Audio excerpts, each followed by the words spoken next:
Hello students, welcome to my channel Edu Technique. और आज मैं बात करने वाला हूँ एक बहुत ही इंटरेस्टिंग सब्जेक्ट के ऊपर जिसका नाम है टैक्सेशन।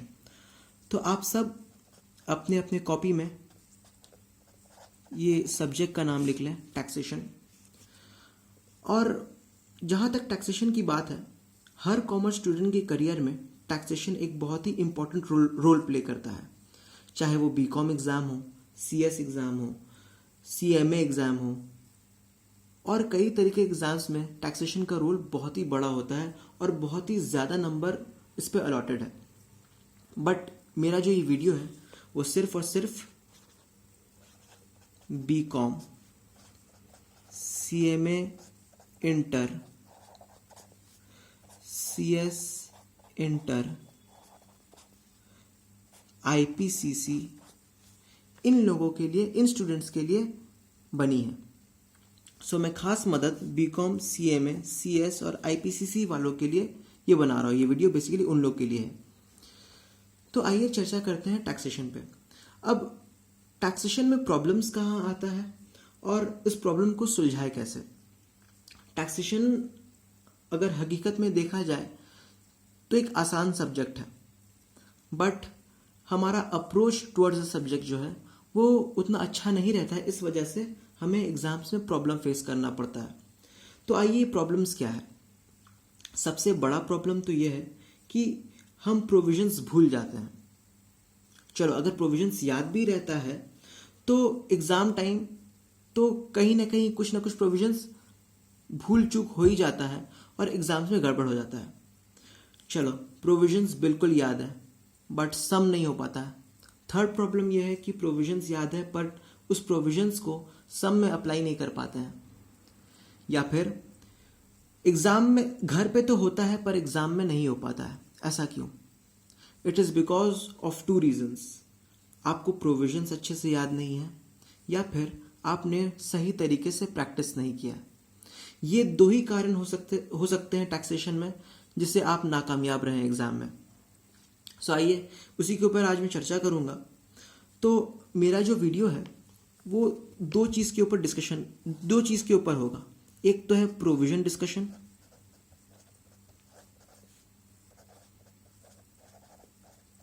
मैं हर प्रोविजन को डिस्कस करूंगा। जो इन सब कोर्सेज में जो भी प्रोविजंस रेलेवेंट है, मैं हर प्रोविजंस को डिस्कस करूंगा। और दूसरा है प्रैक्टिकल प्रॉब्लम्स।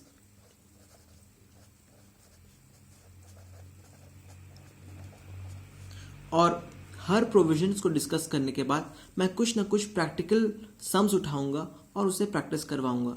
और ये प्रैक्टिकल सम्स बेसिकली हमारे पास्ट ईयर क्वेश्चन पेपर्स के होंगे, चाहे वो बीकॉम के हो, सीएमए के हो, सीएस के हो, आईपीसीसी के हो, सब पास्ट ईयर पेपर्स होंगे। और इम्पॉर्टेंट पार्ट्स क्या क्या है वो मैं सब बताऊंगा। कहाँ कहाँ स्टूडेंट्स गलती करते हैं, कहाँ कहाँ हाई चांसेस है गलती होने का, मैं सब आपको बताऊंगा। तो आइए शुरू करते हैं टैक्सेशन। टैक्सेशन सब्जेक्ट, जैसे मैंने कहा, एक बड़ा ही इंटरेस्टिंग और इजी सब्जेक्ट है। बट सबसे पहला चीज़ जो हमारे दिमाग में रहना चाहिए वो है कि टैक्सेशन को बहुत आराम से, बहुत ही आहिस्ते तरीके से हमें समझना होगा। तो ठीक है, चलते हैं, समझते हैं इसको। सबसे पहला चीज़ जो हमारे दिमाग में आता है ये वर्ड को देखकर, वो क्या है? Income tax. आप सबने सुना होगा इनकम टैक्स। ये क्या होता है इनकम टैक्स? आइए इसको समझते हैं।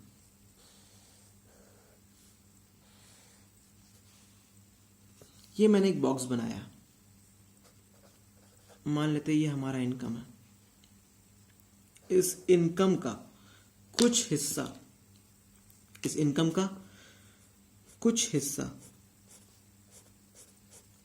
मैं अपने सरकार को देता हूं। किसको देता हूं? सरकार को, गवर्नमेंट, इंडियन गवर्नमेंट। क्यों देता हूं भाई? सरकार को हमारे पैसे की क्या ज़रूरत है? जी हाँ, मैं अपने कमाई का कुछ हिस्सा अपने गवर्नमेंट को देता हूँ टैक्स के फॉर्म में। और गवर्नमेंट इसी पैसे को हमारे लिए खर्च करती है, हमारे लिए रोड्स बनाती है, हॉस्पिटल्स बनाती है, स्कूल्स बनाती है, कॉलेजेस बनाती है। तो ये सब काम हमारे लिए गवर्नमेंट हमारी सुविधा के लिए करती है। अब हॉस्पिटल में 1 रुपये में ट्रीटमेंट, 10 रुपये में ट्रीटमेंट, ये पॉसिबल कैसे है? It is because of our tax. जो हमने अपने कमाई से जो टैक्स पे किया गवर्नमेंट को, उसी पैसे से सरकार रास्ते बनाती है जहाँ हम ट्रैवल करते हैं आसानी से, हॉस्पिटल्स बनाती है जहाँ हमारा फ्री या फिर फ्री के बराबर ट्रीटमेंट होता है। फ्री तो नहीं, बट कुछ ना कुछ नॉमिनल चार्जेस तो लगता ही है। तो इनकम टैक्स के बाद समझ आ गया। अब हम बात करते हैं इनकम टैक्स लॉ के ऊपर। अब हमारा चर्चा होगा इनकम टैक्स लॉ पे। आइए लिख लेते हैं।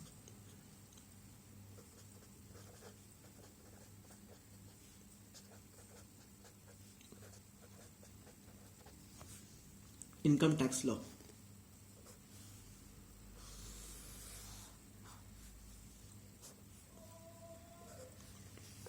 इनकम टैक्स लॉ बेसिकली 2 प्रकार के होते हैं, डायरेक्ट टैक्स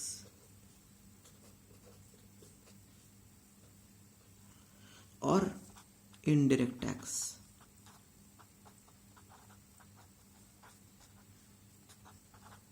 सर, ये डायरेक्ट टैक्स और इनडायरेक्ट टैक्स क्या होता है, इसका डिस्कशन मैं आगे करूंगा, बट उससे पहले मैं इस चार्ट को बना रहा हूं। ये चार्ट को चाहे तो आप भी बना सकते हैं।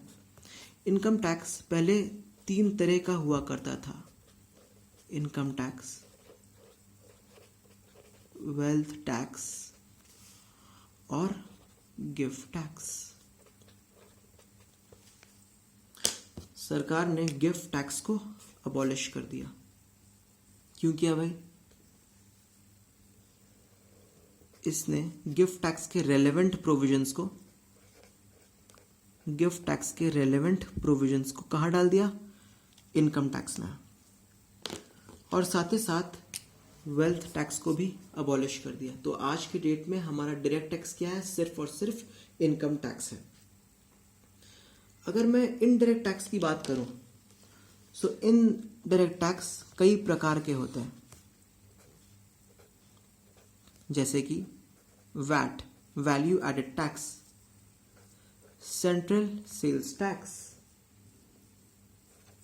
सर्विस टैक्स, फिर है हमारा एक्साइज ड्यूटी,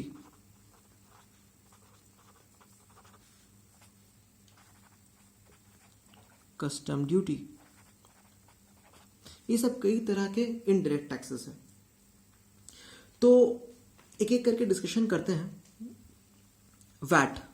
वैट का फुल फॉर्म है वैल्यू एडेड टैक्स। अब वैट और सीएसटी में क्या फर्क है, यानी कि सेंट्रल सेल्स टैक्स में क्या फर्क है? VAT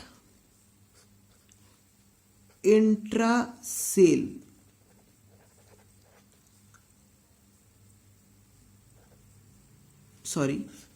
intra state sale of goods. VAT intra state sale of goods पे चार्ज होता है। मतलब अगर मैं वेस्ट बंगाल में हूं तो वेस्ट बंगाल के अंदर कोई भी गुड्स मैं बेच रहा हूं तो उस पर मैं वैट चार्ज करता हूं। बट देन अगर मैं वेस्ट बंगाल में रहकर किसी दूसरे स्टेट में अपना सामान या अपना गुड्स बेचता हूं तो उस पर मैं चार्ज करूंगा CST, मतलब inter state sale of goods. तो बेसिक डिफरेंस वैट और CST में यह है कि वैट हम तब चार्ज करते हैं जब हम अपने ही डोमिसाइल स्टेट, जैसे कि मैं वेस्ट बंगाल में हूँ तो वेस्ट बंगाल के अंदर मैं कोई भी जगह मैं अपना सामान बेचूं तो मैं वैट चार्ज करूंगा। बट वेस्ट बंगाल के बाहर यानी कि किसी दूसरे स्टेट में अगर मैं अपना गुड्स बेचता हूं तो वहां मुझे CST चार्ज करना होगा।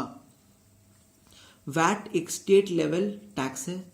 बाद बाकी जितने भी टैक्सेस आपको दिख रहे हैं, CST, service tax, excise duty, custom, ये सब के सब सेंट्रल लेवल है। वैट स्टेट लेवल, बाद बाकी सब सेंट्रल लेवल। सर्विस टैक्स हर सर्विसेज पे हम पे करते हैं। सो वैट CST गुड्स पे, सर्विस टैक्स सर्विसेज पे। बात समझ में आई? सर्विस टैक्स, अब मैं सैलून जाता हूँ, सैलून में जाकर हेयर कट करवाता हूँ, तो हेयर कट जो मैंने करवाया, जो मैंने सर्विस लिया बार्बर से, उस पे भी मैं सर्विस टैक्स पे करता हूँ। आप रेस्टोरेंट जाते हैं, रेस्टोरेंट में जो बिल बनता है आपका, उस पे भी सर्विस टैक्स जुड़ा रहता है। एक्साइज मैन्युफैक्चरिंग इंडस्ट्री के लिए,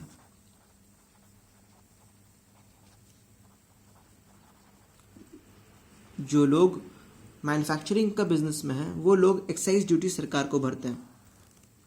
और कस्टम्स, जब हम कोई सामान इंपोर्ट करते हैं from foreign countries.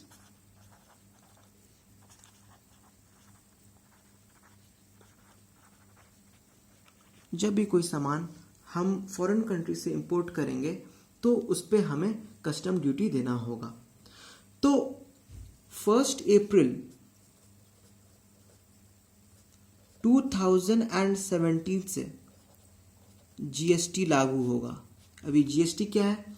Goods and service tax, मतलब वैट, CST के प्रोविजंस, जितने भी इनडायरेक्ट टैक्स के प्रोविजंस है, वो सब कहाँ आ जाएंगे?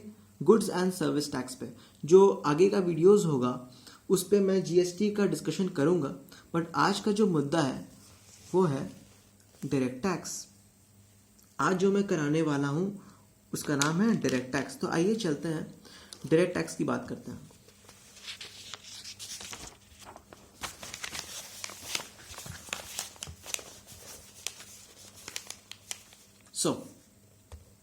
सबसे पहले तो ये समझ लें कि डायरेक्ट टैक्स होता क्या है और कौन लोग एलिजिबल है डायरेक्ट टैक्स को पे करने के लिए।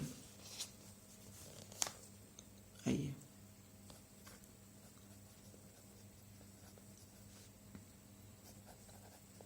डायरेक्ट टैक्स, पहले तो ये समझ लें कि डायरेक्ट टैक्स वो टैक्स होता है जो हम डायरेक्टली गवर्नमेंट को पे करते हैं। अब कौन लोग पे करते हैं? भैया, जिनकी कमाई पूरे साल में 2.5 लाख या उससे अधिक हो या उससे ज़्यादा हो, जिनकी कमाई 2.5 लाख या उनसे ज़्यादा हो, वो लोग डायरेक्ट टैक्स पे करते हैं गवर्नमेंट को। अब कैसे पे करते हैं उसकी चर्चा मैं आगे करूँगा, लेकिन अभी के लिए इतना समझ लें कि डायरेक्ट टैक्स जो है वो लोग पे करते हैं जिनकी कमाई पूरे साल में 2.5 लाख या फिर उससे ज़्यादा है। सबसे पहली चीज़ तो यह है कि एक इंसान वो अपना कमाई किसी साल में करता है, मान लेते हैं 2016 एंड 17, तो फिर इसको चेंज कर लेते हैं 2015 एंड 16। कोई इंसान इस साल 2015-2016 में अपनी कमाई करता है, earns an income in the year 2015 and 16, और साल 2016-17 में अपना इनकम को कैलकुलेट करता है, कैलकुलेट्स हिज इनकम। क्यों कैलकुलेट करता है? क्यों करता है कैलकुलेट? टैक्स लाइबिलिटी जानने के लिए। एक इंसान है, वो अपना कमाई कमाता है सन 2015-16 में और अपना कमाई को कैलकुलेट करता है सन 2016-17 में। क्यों? अपना टैक्स लाइबिलिटी निकालने के लिए। और 2016-17 में ही वो फाइल रिटर्न करता है। क्या करता है? ही फाइल्स रिटर्न। अभी क्या होता है फाइल्स रिटर्न? अपने इनकम टैक्स डिपार्टमेंट में अपनी कमाई का पूरा रिकॉर्ड पेश करता है, प्रेजेंट करता है। और income tax officer, IT officer ये चेक करता है क्या हम सही अमाउंट ऑफ टैक्स पे कर रहे हैं कि नहीं। IT ऑफिसर चेक्स और assesses our income। सो ये है हमारा डायरेक्ट टैक्स मैकेनिज्म। एक इंसान पैसा कमाता है, उसके वेरी नेक्स्ट ईयर वो अपना इनकम को कैलकुलेट करता है और टैक्स से लाइबिलिटी निकालता है और रिटर्न फाइल करता है। इनकम टैक्स ऑफिसर उसकी कमाई को चेक करता है और देखता है क्या वो सही अमाउंट ऑफ टैक्स पे किया है कि नहीं। सो आगे अपने डिस्कशन को बढ़ाते हैं। अब ये पर्सन का जो डेफिनेशन है, ये पर्सन कौन है? हमारा इनकम टैक्स बोलता है अ पर्सन अकॉर्डिंग टू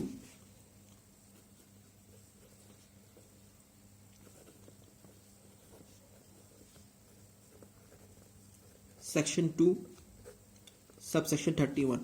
अब देखिए भाई, ये सेक्शन 2 और सबसेक्शन 31, बहुत लोग ये बोलते हैं कि सेक्शंस याद करके जाना, सेक्शंस का नाम याद करके जाना, सब सेक्शंस याद करके जाना, एग्जाम में अच्छा मार्क्स आएगा। ऐसा कोई बात नहीं है। आप सेक्शंस ना भी याद करेंगे तो चलेगा, बट इम्पॉर्टेंट है आप कंटेंट याद करें टैक्स प्रोविजंस के।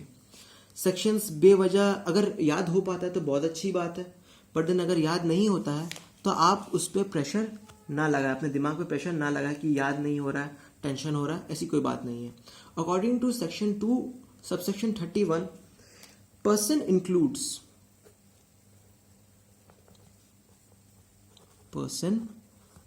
इंक्लूड्स कौन कौन है? An individual,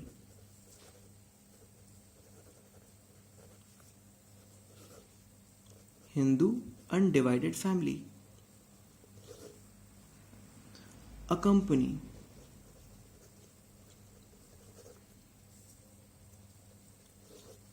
a firm,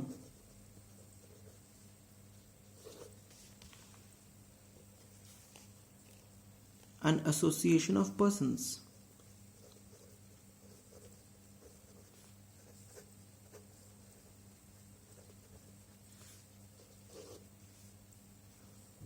local authority,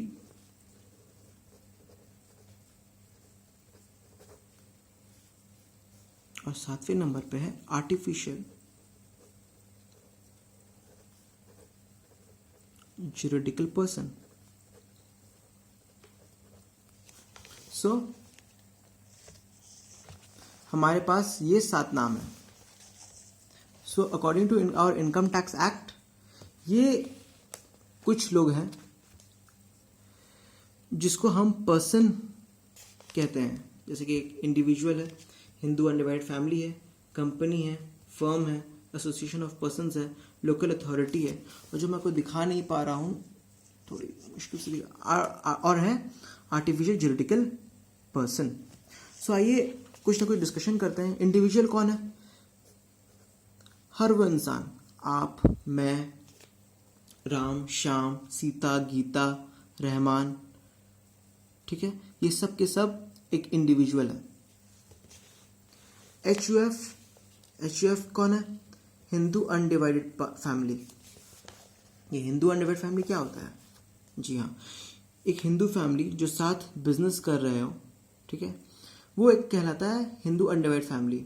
आप अगर कॉमर्स में पढ़े होंगे तो एक चैप्टर में एक पार्ट था Hindu undivided family, and karta was the head of the family.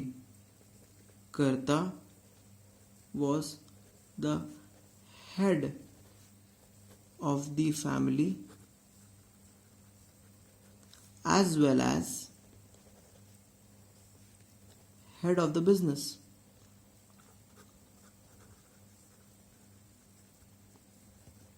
आप लोग को पता होगा ये बात।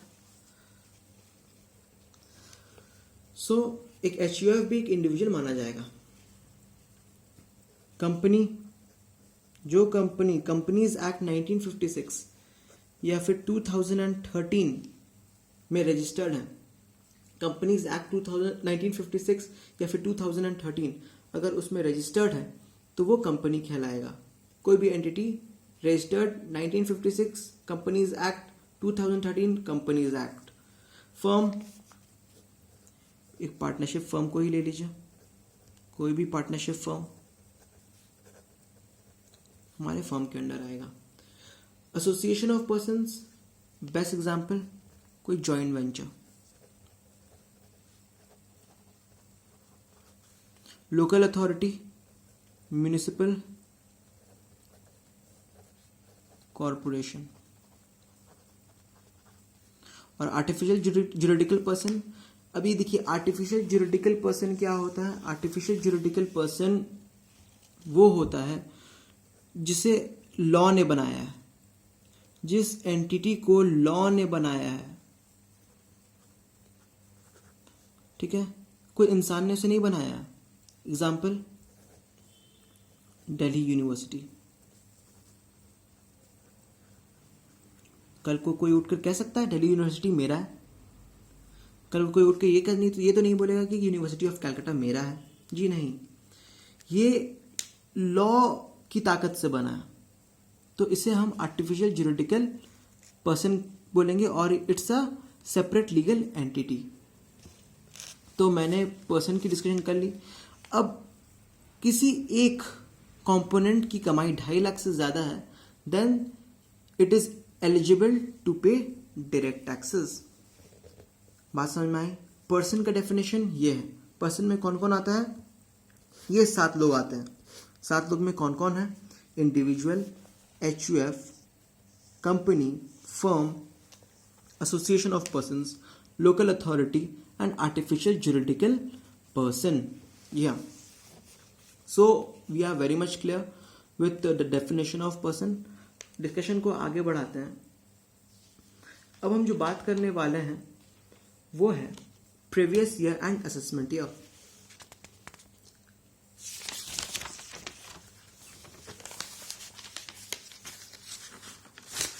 जो हमारा नेक्स्ट डिस्कशन है वो है प्रीवियस ईयर और असेसमेंट ईयर। आइए,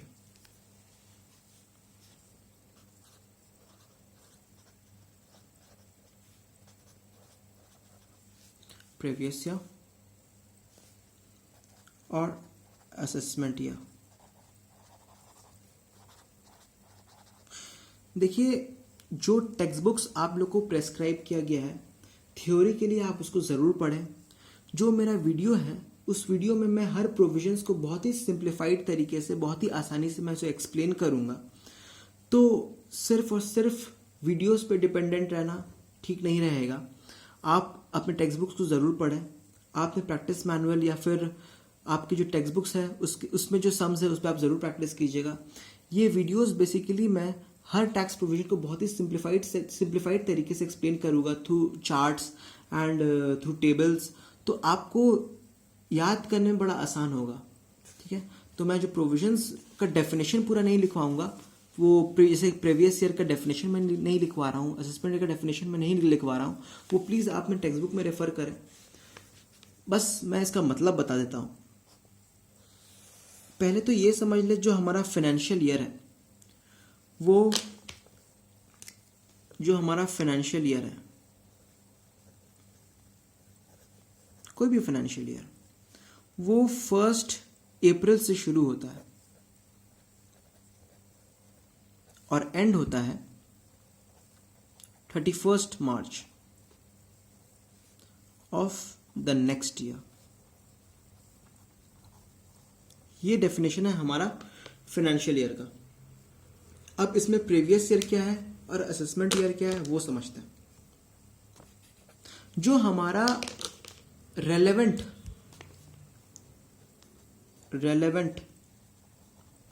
प्रीवियस ईयर है वो है 15-16 और रेलेवेंट असेसमेंट ईयर है 16-17। मतलब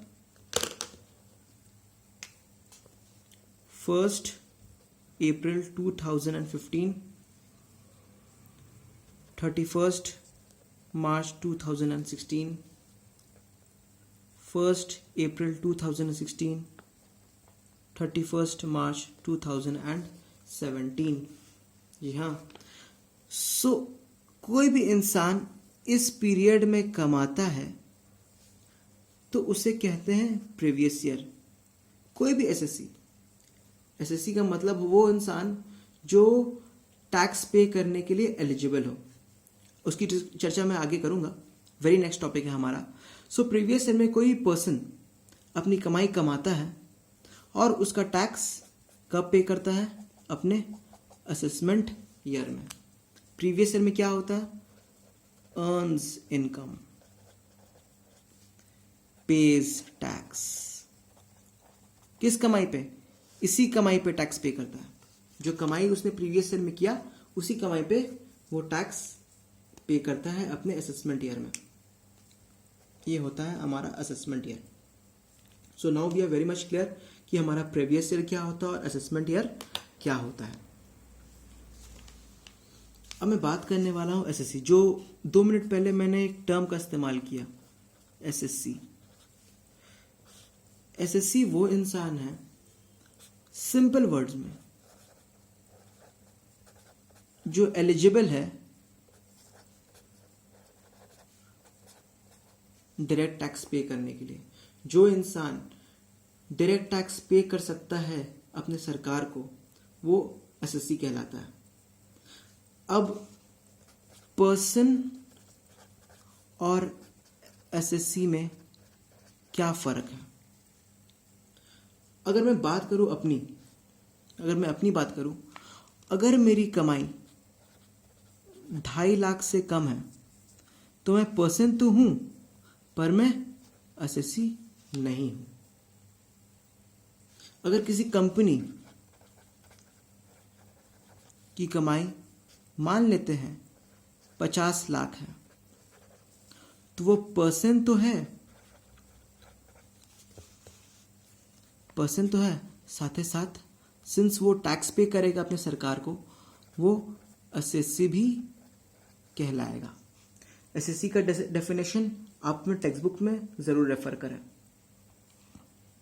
आपको आपके टेक्स्ट बुक में, जैसे कि फॉर एग्जांपल आईपीसीसी का टेक्स्ट बुक जो है वो आईसीएआई आपको दिया होगा, तो उस पर आप देखेंगे आपको क्लियर डेफिनेशंस मिल जाएगा। जो मतलब है वो आपको मैं यहाँ पर समझाने की कोशिश कर रहा हूँ। आशा आपको समझ आ गया होगा एसएससी। अब मैं जो बात करने वाला हूँ वो है हमारा 5 हेड्स ऑफ इनकम। बहुत ही इंपॉर्टेंट पार्ट है हमारे डायरेक्ट टैक्स का।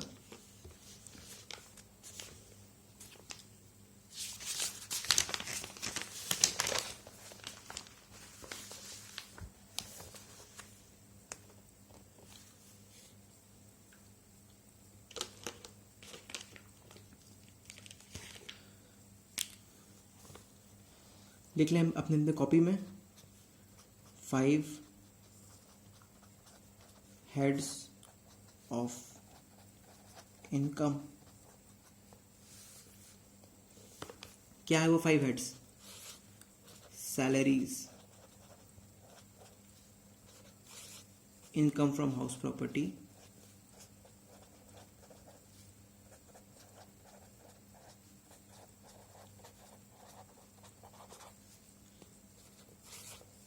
capital gains,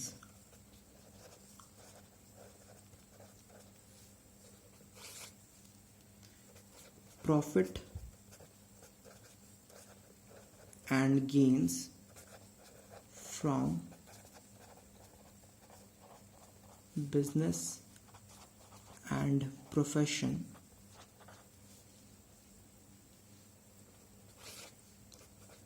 income from other sources. जी हाँ, ये हमारा 5 हेड्स ऑफ इनकम है। सैलरी से हमारी कमाई, हाउस प्रॉपर्टी से हमारी कमाई, capital gains, PGBP, income from other sources, ये सब के सब ऐड होकर के हमारा ग्रॉस टोटल इनकम बनता है।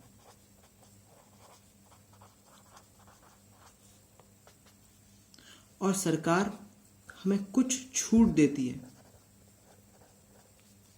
उसे हम कहते हैं डिडक्शंस।